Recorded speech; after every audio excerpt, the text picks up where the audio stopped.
Je veux être souverain sur la gestion de mes données. Je veux savoir où mes données sont stockées, comment est-ce qu'elles sont exploitées. Pour avoir une réelle souveraineté, il va falloir qu'on puisse peser dans les échanges internationaux, notamment transatlantiques. Aujourd'hui, en matière d'infrastructure, on travaille en lien avec les départements, avec les réseaux fibrés des départements, pour avoir un maillage équitable.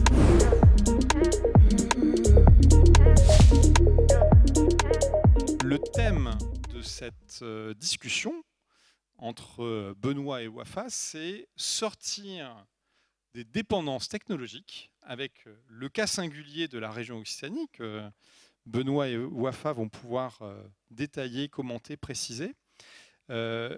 Sortir des dépenses technologiques, pour ceux qui étaient là à 14 heures, on a commencé à évoquer le sujet dans cette table ronde, parler de souveraineté technologique ou d'autonomie stratégique.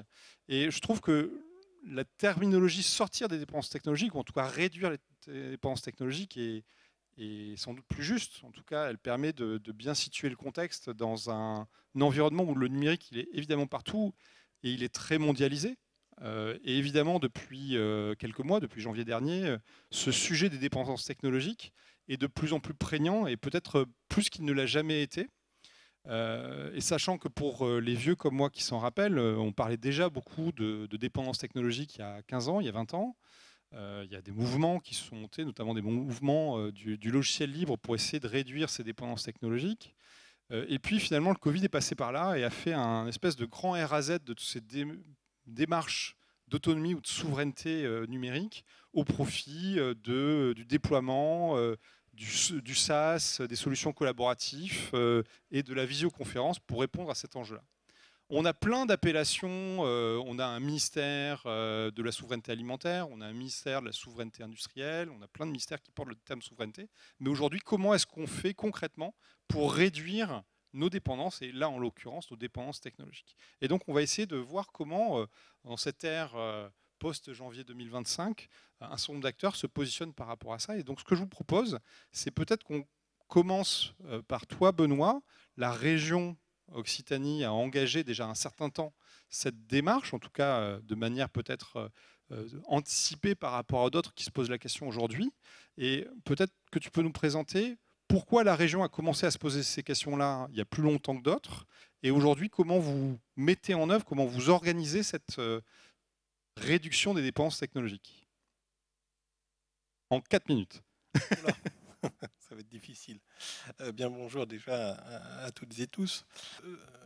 Le titre, quand on a demandé d'intervenir sur la table ronde, m'a interpellé un petit peu, sortir des dépendances technologiques. Je n'aurais pas tout à fait choisi celui-ci.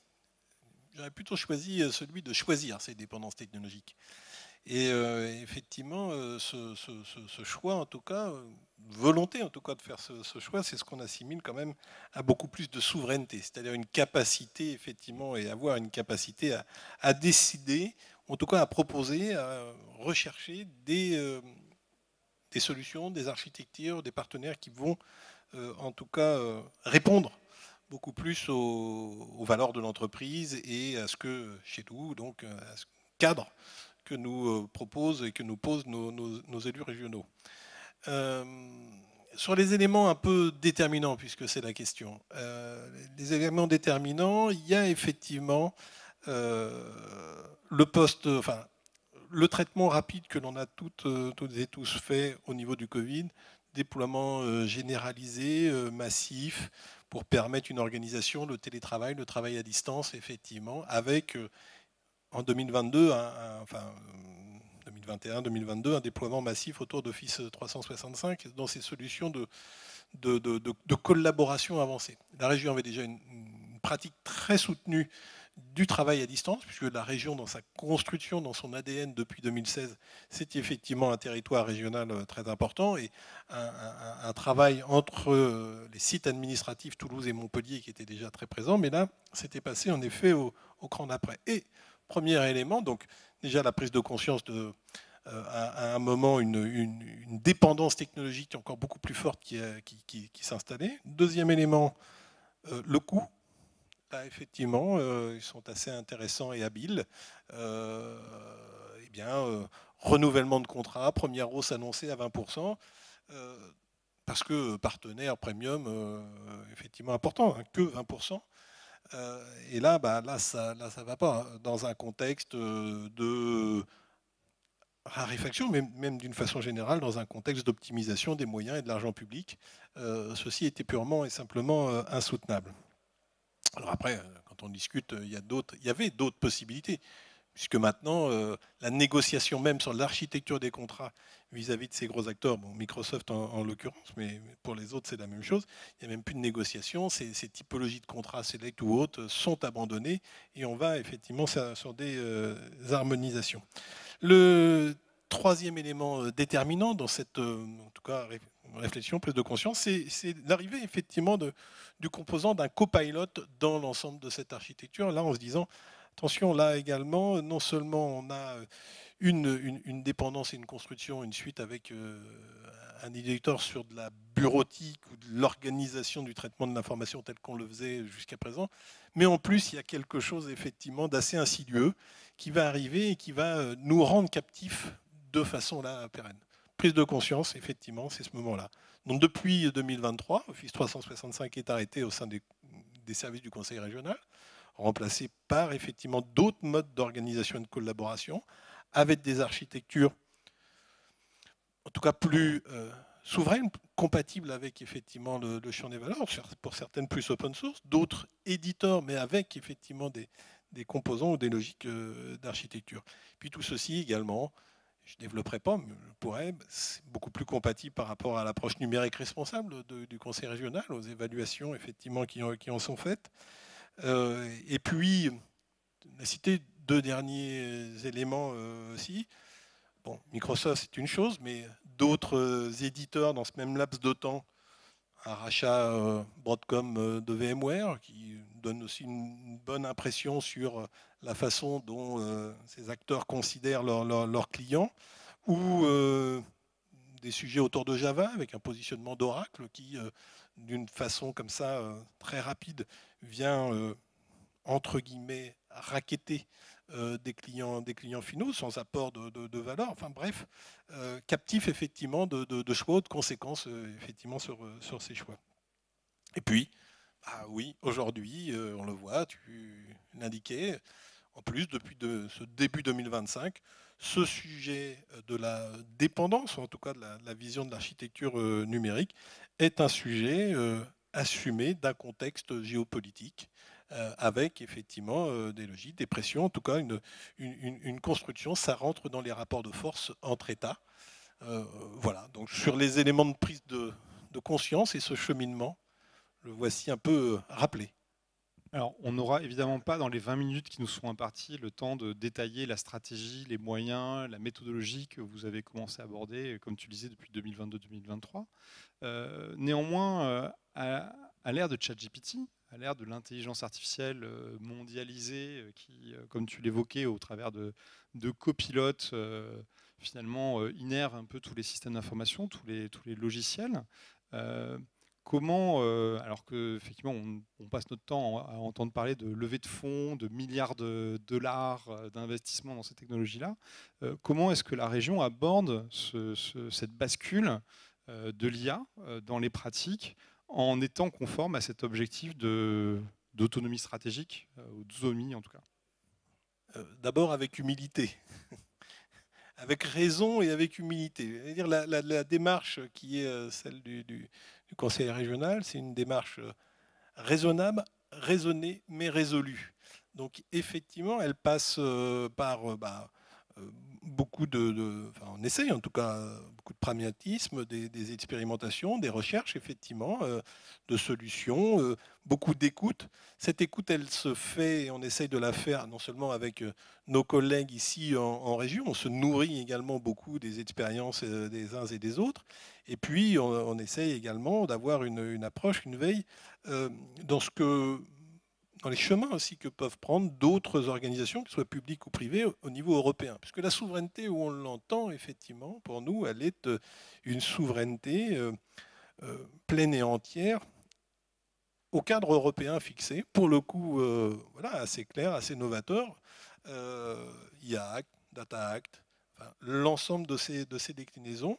Et voilà, au-delà du sujet qui est vraiment passé, celui de savoir où sont les données. Ça, c'était un peu le gentil chiffon voilà, agité. C'est surtout quelle est la nature des algorithmes qui sont derrière. Et effectivement, ces algorithmes aujourd'hui, puisqu'ils sont le reflet d'un modèle de pensée, d'un modèle de code, et puis surtout d'un modèle aussi de régulation, ils traduisent aujourd'hui une expression, bah oui, il faut qu'on s'y intéresse dans l'identification, dans les choix, dans les sélections et dans les usages.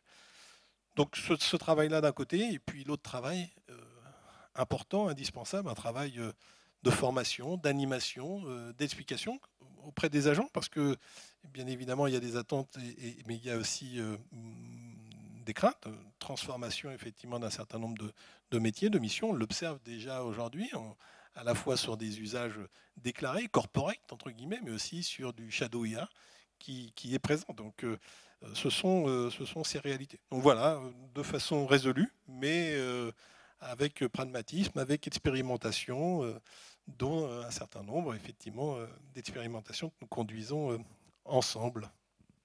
Merci Benoît. Wafa, donc effectivement Benoît l'indiquait, démarche résolue, raisonnée et résolue de la région avec des expérimentations de différentes solutions, dont Prism.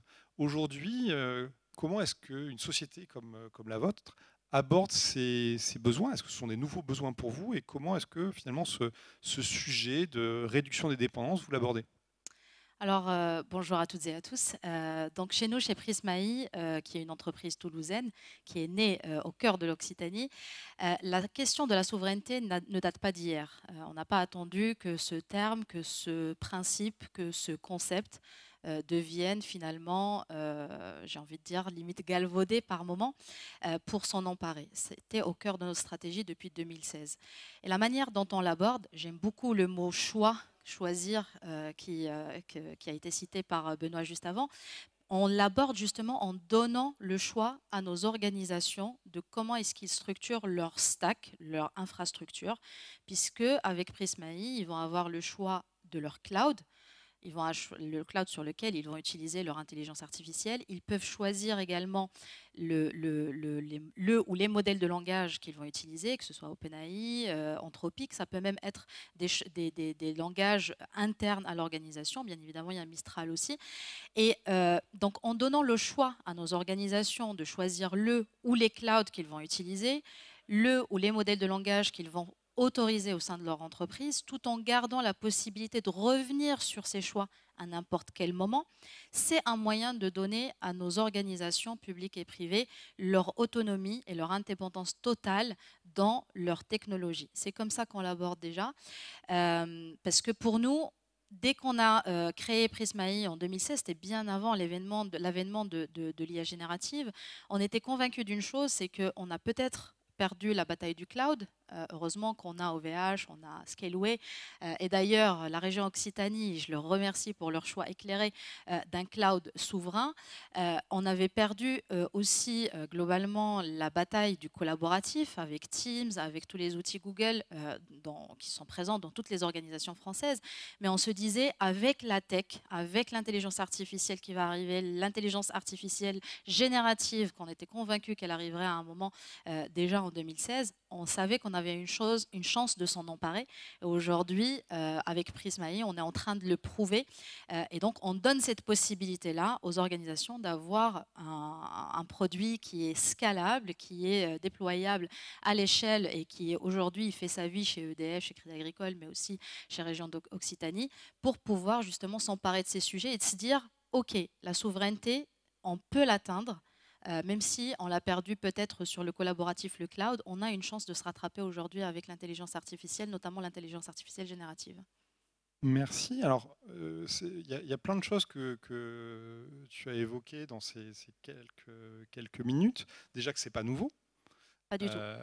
Donc, vous n'avez pas attendu la région Occitanie. Est-ce qu'il y a des choses un peu caractéristiques dans le projet de la région Occitanie? Benoît l'a évoqué très très rapidement, mais il y a effectivement ce sujet de la transparence algorithmique, de la manière dont sont entraînés les modèles, de où sont effectivement stockés, ou en tout cas d'avoir une transparence sur la manière dont les données de la région et des usages de la région soient utilisées. Est-ce que ces attentes propres de la région, elles sont classiques? Est-ce qu'elles vous font avancer? Ça alimente comment votre démarche? Et est-ce que d'autres clients ont ce même type d'attente de transparence? Alors, de plus en plus, notamment avec le contexte géopolitique, je ne vais pas revenir dessus, les organisations, qu'elles soient publiques ou privées, se raccordent sur les mêmes besoins. Aujourd'hui, on voit sur les grandes banques, en ce moment même, par exemple, je discute avec des banques luxembourgeoises et suisses, ils ont exactement, donc même en dehors des frontières de l'Hexagone, on se retrouve avec des organisations qui sont de plus en plus vigilantes sur les choix qu'elles vont faire. Donc, ce qui revient très vite, c'est je veux être souverain sur la gestion de mes données, je veux savoir où mes données sont stockées, comment est-ce qu'elles sont exploitées. Je veux savoir comment est-ce que le modèle de langage va exploiter les données qui vont circuler sur tel ou tel modèle de langage. Et je veux surtout pouvoir avoir une visibilité instantanée, donc en temps réel, sur ce qui se passe sur mes données, sur la stack que je vais monter ou la solution que je vais monter d'un point de vue intelligence artificielle et notamment intelligence artificielle générative. Donc oui, où sont mes données ? Quel modèle je vais utiliser et comment est-ce qu'ils exploitent les données qui sont véhiculées dessus, mais aussi et surtout comment est-ce que je garantis que déjà d'un point de vue fiabilité, les agents qui sont déployés se comportent de la bonne manière, ne font pas de conneries, entre guillemets, et comment est-ce que je m'assure que d'un point de vue coût, d'un point de vue impact carbone, etc., c'est des choses qui fonctionnent de manière normale. Et donc là-dessus, le fait de travailler, et c'est là où je remercie des organisations comme la région Occitanie et nos autres clients par ailleurs, c'est important d'être sur le terrain et de travailler avec de vrais clients. Tu as évoqué, Fabien, juste avant les levées de fonds. Nous, on est sur l'esprit vraiment pragmatique de la start-up où on n'est pas à la chasse à la levée de fonds, on est à la chasse aux clients. Pourquoi ? Pour deux choses. Parce que la première, c'est ce qui va nous élever au standard des grands groupes, c'est ce qui vient nous challenger. Et donc, ça nous permet vraiment de confronter notre solution au terrain, de vérifier qu'on est conforme d'un point de vue sécurité, d'un point de vue conformité au global, mais aussi de pouvoir finalement voir quels sont les usages qui sont pratiques, là où on doit aller finalement, quels sont les besoins, quelles sont les fonctionnalités qui sont réellement demandées pour le terrain, ce qui nous permet finalement de venir bien choisir et bien définir là où on met nos efforts. Et il n'y a que comme ça, c'est qu'en ayant des organisations qui font confiance à des champions français et européens qu'on arrivera à atteindre une souveraineté. Parce que la souveraineté, ce n'est pas uniquement de se dire je choisis français.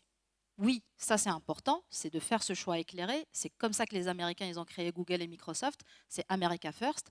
Mais il y a aussi la question de se dire, ok, comment est-ce que je fais pour vraiment élever ces solutions au niveau des standards globaux et comment est-ce que je les challenge. Et il n'y a qu'en nous faisant confiance qu'on arrivera à créer ça, parce que demain, la souveraineté, moi j'aime bien dire que la souveraineté, c'est de peser à l'international. Oui, il y a la souveraineté française, oui, il y a la souveraineté européenne, mais pour avoir une réelle souveraineté, il va falloir qu'on puisse peser dans les échanges internationaux, notamment transatlantiques.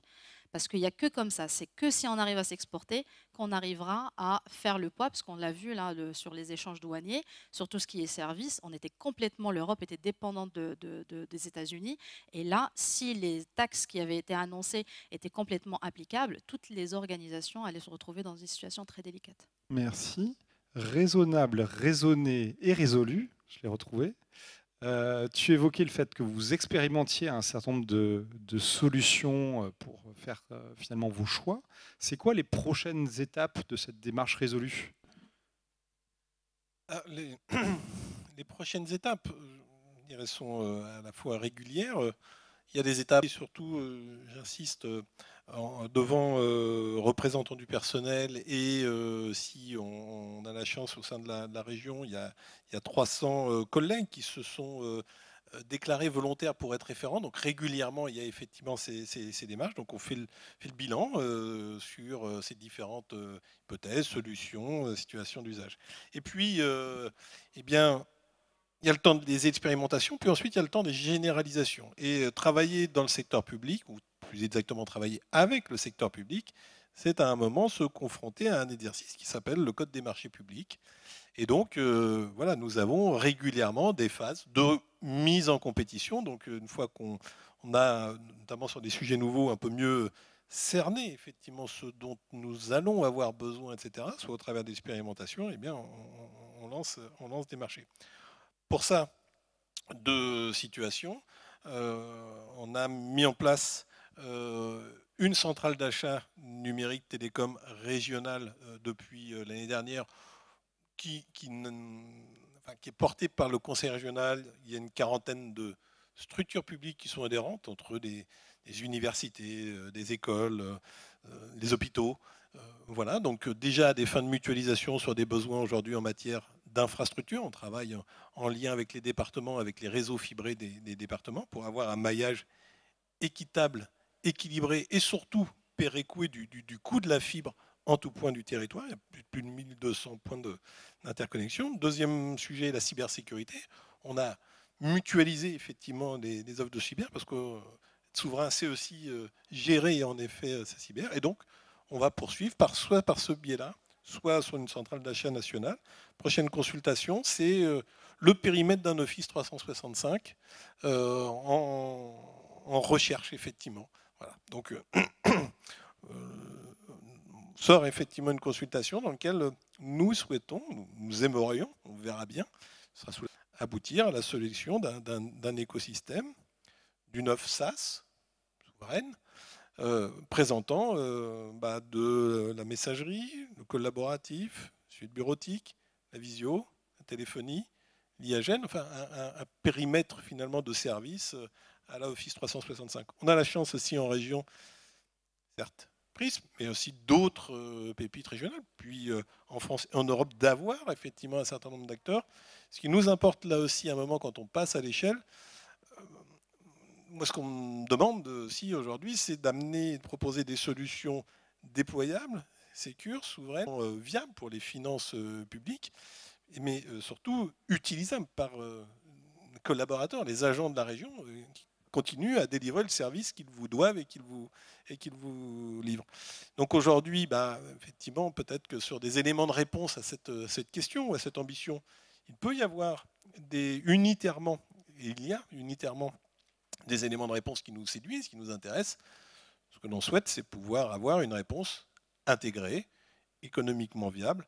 Ce sera l'objet de la prochaine consultation, compétition, parce qu'il faut aussi que les acteurs du numérique souverain, éditeurs, intégrateurs, apporteurs de services, se mettent au diapason pour, dans certaines situations, sortent peut-être un petit peu de leur précaré ou de leur champ de facilité, chacun avec son contrat, ses dogmes, etc. Ce n'est pas non plus au client final de faire l'effort. Le client final, il va faire l'effort aujourd'hui au travers de la volonté, d'abord de la volonté de son exécutif, de ses élus, puis ensuite de la transformation dans ses pratiques par ses agents, déjà possiblement de se désintoxiquer de 30 ans de construction type Microsoft. Il faut que l'autre acteur important, l'acteur effectivement fournisseur de services, et il y a des talents, sache nous accompagner, passe à l'échelle et nous propose des solutions soutenables. Et donc, si je résume, prochaine étape, un marché national porté par la CANU pour remplacer Office 365, plutôt pour proposer des solutions alternatives à Office 365 aux agents de la région, mais finalement à toutes les administrations qu'ils souhaiteraient. Oui, voilà. Et ça sort quand ? Au mois d'octobre. Donc, pour les acteurs qui veulent s'associer à cette démarche, préparez vos candidatures en octobre. Ah oui, pour ceux qui veulent répondre, fournisseurs, bien sûr. Le dialogue compétitif étant ça une forme de marché public aussi particulièrement intéressante en la matière, puisqu'elle permet d'organiser dans quelque chose qui n'existe pas encore complètement aujourd'hui, de structurer la compétition, puisqu'il y a effectivement cette compétition. Puis l'intérêt aussi d'une centrale d'achat de niveau national, c'est qu'elle permet ensuite à tout acteur public d'y venir, et puis aussi de pouvoir ensuite consommer, utiliser ces services. J'ai été aussi très frappé, j'ai trouvé un travail particulièrement remarquable de nos sénateurs juste avant l'été, mission du Sénat justement sur la souveraineté, la dépendance numérique, etc. Et à un moment, ce qui ressort, c'est aussi l'achat public ou la réponse. Il y a une occasion là qui sera donnée de pouvoir avoir une réponse. Et s'il y a une réponse, il y aura des clients. Merci beaucoup, Benoît, Wafa. On a déjà dépassé le temps qui nous était imparti, donc on va libérer la scène. Et donc on note que normalement, en 2026, il y aura des dispositifs pour être moins dépendants technologiquement, si tout va bien. Merci à tous.